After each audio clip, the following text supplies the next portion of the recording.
மலேசிய செய்திகள். ரந்தாவ் இடைத்தேர்தலில் அம்னோவின் வேட்பாளர் டத்தோ ஸ்ரீ மூசா ஹசான் வெற்றி பெறுவதற்கான அனைத்து தரப்பிலான வேலைகளையும் மாயிகா தேசிய தலைவர் டான் ஸ்ரீ விக்னேஸ்வரன் முடுக்கிவிட்டுள்ளதாக தகவல் பிரிவு தலைவரான வே குணாலன் தெரிவித்தார். வரும் 30ஆம் தேதி வேட்புமனு தாக்கல் அன்று மாயிகாவின் வலுவையும் அதேபோன்று இந்தியர்களின் வாக்கு வங்கியின் மீது கவனமும் அதை எவ்வாறு தேமு பக்கம் திருப்புவது குறித்தும் மாயிகா தேசிய தலைவர் கவனம் கொண்டு தக்கவர்கள் மூலமாக அப்பணிகள் வெற்றியடைய ஆலோசனைகள் நடத்தியிருப்பதால் ரந்தாவ் தேர்தல் முடிவு ஹரப்பானுக்கு பெரும் மிரட்டலாக இருக்கும். ஒப்புக்காக அக்கட்சி இந்தியர் ஒருவரை நிறுத்தினாலும் ஹரப்பான் ஆட்சியில் இந்தியர்கள் எதிர்பார்த்த எந்த நன்மையும் கிடைக்காமல் போன அதிருப்தியில் மக்கள் விக்கித்து இருக்கின்றனர். அதனால் இந்த முறை கணிசமான இந்தியர்கள் தேமுவுக்கு வாக்களிப்பார்கள் என்று தேசிய தகவல் பிரிவு தலைவரான குணாலன் தெரிவித்தார்.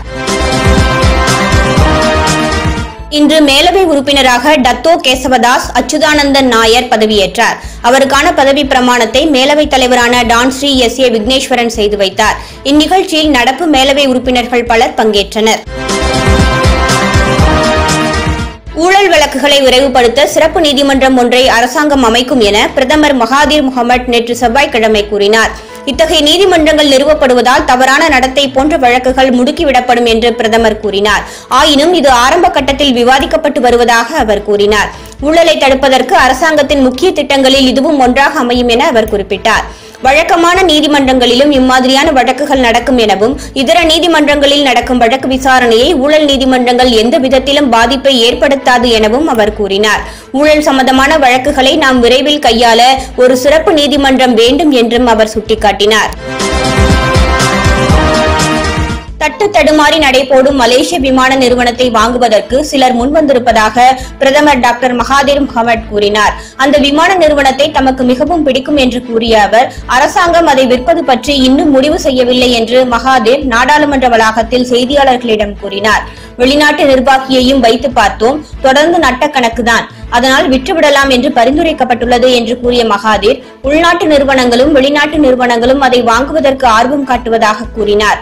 நேற்று MAS பணி ஓய்வு பெற்றோர் சங்க புரவலர் அப்துல் அசீஸ் அப்துல் ரஹ்மான் அரசாங்கம் தனியார் துறையுடன் கூட்டாக MAS-ஐ நடத்தலாம் என்று பரிந்துரையை முன்வைத்தார். அரசாங்கம் நெருக்கடி நிலையில் உள்ள MAS-ஐ மூடிவிடாமல் அதற்கு புத்துயிர் அளிக்கும் வழிவகைகளை ஆராய வேண்டும் என்றவர் கேட்டுக்கொண்டார். அரசாங்கம் வன்தொடர்தலை ஒரு குற்றச் செயலாக்கும் சட்டத்தை விரைவில் கொண்டுவர வேண்டும் என்று கஸ்தூரி பட்டு கேட்டுக் கொண்டிருக்கிறார்.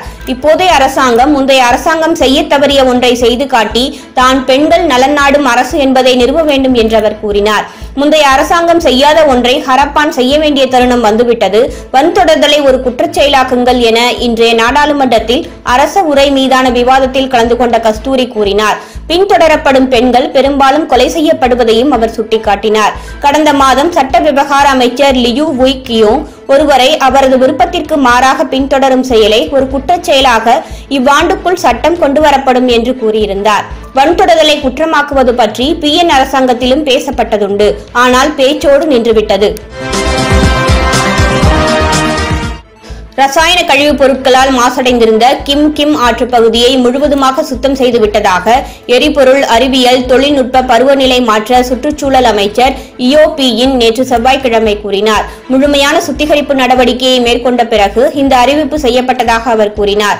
ஆயினும் அப்பகுதியை சுற்றியும் உள்ள நீர் மற்றும் காற்றின் தரம் சுத்தமாக இருப்பதை உறுதி செய்வதற்காக அடுத்த 25 நாட்களுக்கு தொடர்ந்து கண்காணிப்பு பணிகள் மேற்கொள்ளப்படும் என அவர் தெரிவித்தார். இந்நிலையில் மார்ச் 13ஆம் தேதி தொடங்கப்பட்ட இந்த சுத்திகரிப்பு நடவடிக்கையில் இதுவரையும் 900 மெட்ரிக் டன் கழிவுப் பொருட்களும் 1500 மெட்ரிக் டன் மாசுபட்ட தண்ணீரும் அகற்றப்பட்டிருப்பதாக அமைச்சர் கூறினார். இப்பகுதியில் முழுமையாக எல்லா நடவடிக்கைகளும் இன்று புதன்கிழமை நிறைவு செய்யப்படும் என்று எதிர்பார்க்கப்படுகிறது என்றும் அவர் தெரிவித்தார். பினாங்கில் மச்சாங் புபோக் பகுதியில் சட்டவிரோதமான முறையில் நெகிழி வகை பொருட்கள் மற்றும் இதர திடமான கழிவுப் பொருட்களை கொட்டும் இடத்தினை மாநில நடவடிக்கை குழு கண்டறிந்துள்ளது என ஸ்டார் இணையதளம் செய்தி வெளியிட்டுள்ளது. 6 கார்பந்தாட்ட திடல் அளவை கொண்டிருக்கும் அப்பகுதியில் நெகிழிகள், தளபாடங்கள் மற்றும் கட்டுமான கழிவுகள் ஆகியவை சட்டவிரோதமாக கொட்டப்பட்டிருக்கிறது என குறிப்பிடப்பட்டுள்ளது. அங்குள்ள கழிவுப் பொருட்கள் திறந்த வெளியில் எரிக்கப்படுவதும் பரவலாக காணப்பட்டதாக செய்தி தெரிவித்துள்ளது. அப்பகுதியில் கழிவுப் பொருட்களை கொட்டும் அனுமதி இல்லை என்றும் சம்பந்தப்பட்டவர்கள் மீது தக்க நடவடிக்கை எடுக்கப்படும் எனவும் செபராங் பெராய் நகராட்சி தலைவர் ரொசாலி முகமது தெரிவித்தார். ஜோஹூரில் நடந்த கிம் ஆற்று விவகாரம் இது போன்றவர்களுக்கு ஒரு பாடமாக அமைய வேண்டும் என அவர் கூறினார். செபராங் பெராய் நகராட்சி நடவடிக்கை குழு சம்பந்தப்பட்ட இடத்தை பார்வையிட்டுள்ளதாகவும் இன்று புதன்கிழமை அவ்விடத்திற்கு அரசாங்க துறைகளுடன் மீண்டும் செல்ல இருப்பதாகவும் அவர் கூறினார். உலகச் செய்திகள். பந்தய புறா ஒன்று 9.25 கோடிக்கு ஏலம் போயிருப்பது ஆச்சரியத்தை ஏற்படுத்தியிருக்கிறது. பெல்ஜியம் நாட்டின் மேற்கு பிளாண்டஸ் மாகாணத்தைச் சேர்ந்த ஜோல் வெர்ஷட் என்பவர் பந்தய புறா ஒன்றை வளர்த்து வந்தார்.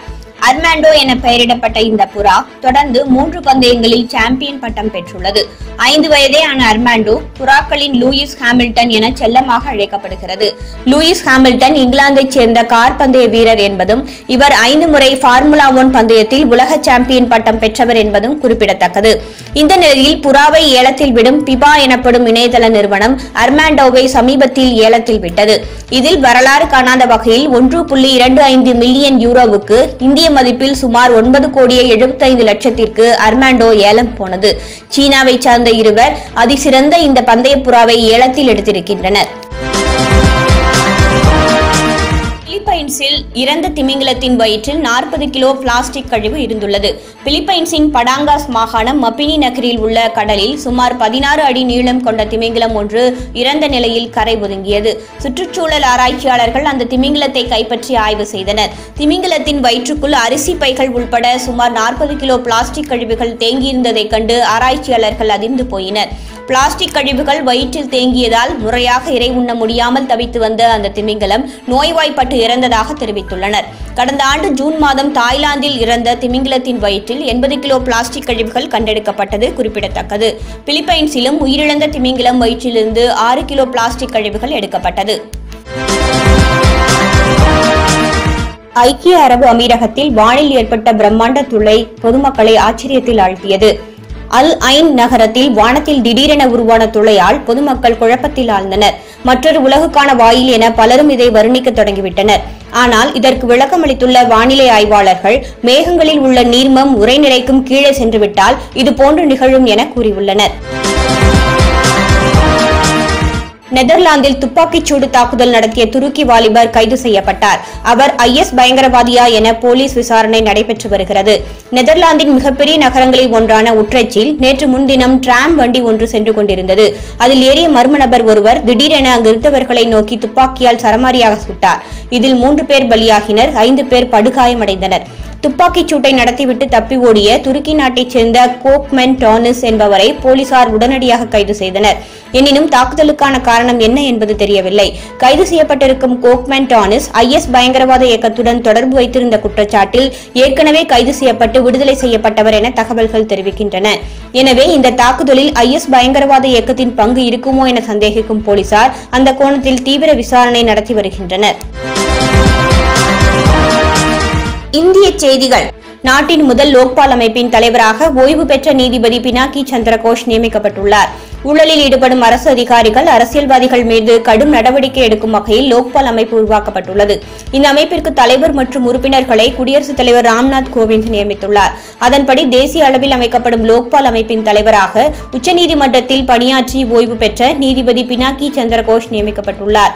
லோக்பால் அமைப்பிற்கு 8 பேர் கொண்ட உறுப்பினர்களும் நியமிக்கப்பட்டுள்ளனர். அதன்படி நீதித்துறை உறுப்பினர்களாக திலீப் பி போசாலே, மோகந்தி, அபிலாஷா குமாரி ஆகியோர் நியமிக்கப்பட்டுள்ளனர். நீதித்துறை அல்லாத உறுப்பினர்களாக தினேஷ்குமார் ஜெயின், தமிழகத்தைச் சேர்ந்த IPS அதிகாரி அர்ச்சனா ராமசுந்தரம், மகேந்தர் சிங், இந்திரஜித் பிரசாத் கௌதம் ஆகியோர் நியமிக்கப்பட்டுள்ளனர். வட மாநிலங்களில் ஹோலி பண்டிகை உற்சாகமாக கொண்டாடப்பட்டு வருகிறது. வசந்த காலத்தை வண்ணங்களால் வரவேற்கும் விதமாக இந்துக்கள் ஹோலி பண்டிகையை உற்சாகமாக கொண்டாடி வருகின்றனர். வண்ணங்களின் திருவிழாவான ஹோலி அன்று தங்களது துன்பங்கள் தொலைந்து வாழ்க்கை மகிழ்ச்சியாக மாறும் என மக்கள் நம்புகின்றனர். நாடு முழுவதும் ஹோலி பண்டிகை இன்றும் நாளையும் கொண்டாடப்படுகிறது. தீபாவளி பண்டிகைக்கு இனிப்பு போல ஹோலி பண்டிகைக்கு சிறப்பு சேர்ப்பது வண்ணங்கள் தான். வட மாநிலங்களில் இந்த பண்டிகை கோலாகலமாக கொண்டாடப்படுகிறது. வண்ணங்களின் திருநாளாம் ஹோலி பண்டிகையை அரசியல் தலைவர்களும் பாலிவுட் நட்சத்திரங்களும் இன்று கோலாகலமாக கொண்டாடி வருகின்றனர்.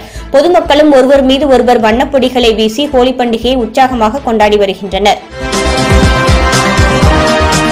திமுக தலைவர் மு.க. ஸ்டாலின் திருவாரூரில் இருந்து இன்று தனது தேர்தல் பிரச்சாரத்தை தொடங்கினார். மக்களவைத் தேர்தல் மற்றும் திருவாரூர் இடைத்தேர்தலில் போட்டியிடும் திமுக மற்றும் கூட்டணி கட்சி வேட்பாளர்களை ஆதரித்து வாசன் நகர், வடக்கு வடம்போக்கி தெரு, பிடாரி தெரு உள்ளிட்ட இடங்களில் நடந்து சென்று ஸ்டாலின் வாக்கு சேகரித்தார். திருவாரூரில் நடைபெறும் பொதுக்கூட்டத்தில் பேசும் அவர் தஞ்சை திலகர் திடல் பொதுக்கூட்டத்திலும் பங்கேற்கிறார். இதனைத் தொடர்ந்து நாளை பெரம்பலூரிலும் 22ஆம் தேதியில் சேலத்திலும் ஸ்டாலின் பிரச்சாரம் செய்கிறார். அதனைத் தொடர்ந்து தருமபுரியில் உள்ள ஒடசல்பட்டி பகுதியில் நடைபெறும் பொதுக்கூட்டத்தில் அவர் பேசுகிறார். இதன்பின் 23ஆம் தேதி அரூர் மற்றும் திருவண்ணாமலை பொதுக்கூட்டங்களில் பேசும் ஸ்டாலின் 24ஆம் தேதி வடசென்னை, 25ஆம் தேதி காஞ்சிபுரம், திருவள்ளூர் பகுதிகளிலும் சுற்றுப்பயணம் செய்கிறார். மக்கள் நீதி மய்யம் கட்சியின் வேட்பாளர் பட்டியல் இன்று வெளியிடப்படுகிறது. கமல்ஹாசன் தலைமையிலான மக்கள் நீதி மய்யம் கட்சி கடந்த ஆண்டு உதயமானது. இந்நிலையில் அந்த கட்சி நாடாளுமன்ற தேர்தல் மற்றும் 18 சட்டமன்ற தொகுதிகளுக்கான இடைத்தேர்தலை தனித்து களம் காண்கிறது. மக்கள் நீதி மய்யம் சார்பில் இந்த தேர்தலில் போட்டியிட விரும்புபவர்களின் விருப்ப மனு பெறப்பட்டது. நாடாளுமன்ற தேர்தலில் போட்டியிட 1132 பேரும், இடைத்தேர்தலில் போட்டியிட 150 பேரும் விருப்ப மனு அளித்தனர். அவர்களிடம் கமலஹாசன் முன்னிலையில் வேட்பாளர் நேர்காணல் நடந்து முடிந்தது. இதனையடுத்து மக்கள் நீதி மய்யம் கட்சி சார்பில் நாடாளுமன்றம் மற்றும் இடைத்தேர்தலில் போட்டியிடும் வேட்பாளர் பட்டியலை அக்கட்சியின் தலைவர் கமலஹாசன் இன்று வெளியிடுகிறார். கமல்ஹாசன் பிறந்த மாவட்டமான ராமநாதபுரம் தொகுதியில் கமலஹாசன் போட்டியிட உள்ளதாக கூறப்படுகிறது. இன்ஜினியரிங் படிப்பில் சேருவதற்கு குறைந்தபட்ச தகுதி மதிப்பெண் முறையில் மாற்றம் கொண்டுவரப்பட்டு அரசு ஆணையாக வெளியிடப்பட்டிருக்கிறது.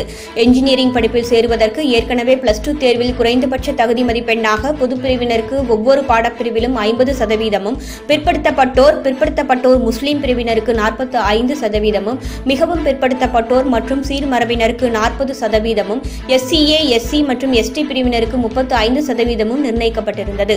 இந்நிலையில் இந்த குறைந்தபட்ச தகுதி மதிப்பெண்களில் மாற்றம் செய்து புதிய தகுதி மதிப்பெண்களை உயர்கல்வித்துறை நிர்ணயம் செய்து அரசு ஆணையாக வெளியிட்டிருக்கிறது. அதன்படி என்ஜினியரிங் மற்றும் தொழில்நுட்ப பாடப்பிரிவுகளான BE, BTech சேருவதற்கு குறைந்தபட்ச தகுதி மதிப்பெண்ணாக பொதுப்பிரிவினருக்கு 45%, BC, MBC, SC, ST போன்ற இடஒதுக்கீட்டு பிரிவினருக்கு 40% நிர்ணயிக்கப்பட்டுள்ளது. இந்த குறைந்தபட்ச தகுதி மதிப்பெண் அடிப்படையில்தான் 2019-2020 கல்வியாண்டில் முதலாம் ஆண்டு மாணவர் சேர்க்கை மேற்கொள்ளப்பட வேண்டும் என்று தமிழ்நாட்டில் உள்ள அனைத்து என்ஜினியரிங் கல்லூரிகளுக்கும் தெரிவிக்கப்படுகிறது என்று அதில் கூறப்பட்டுள்ளது. திசைகள் தொலைக்காட்சி, இது மக்களின் மனசாட்சி. நாள்தோறும் செய்திகள் இரவு 10 மணிக்கு.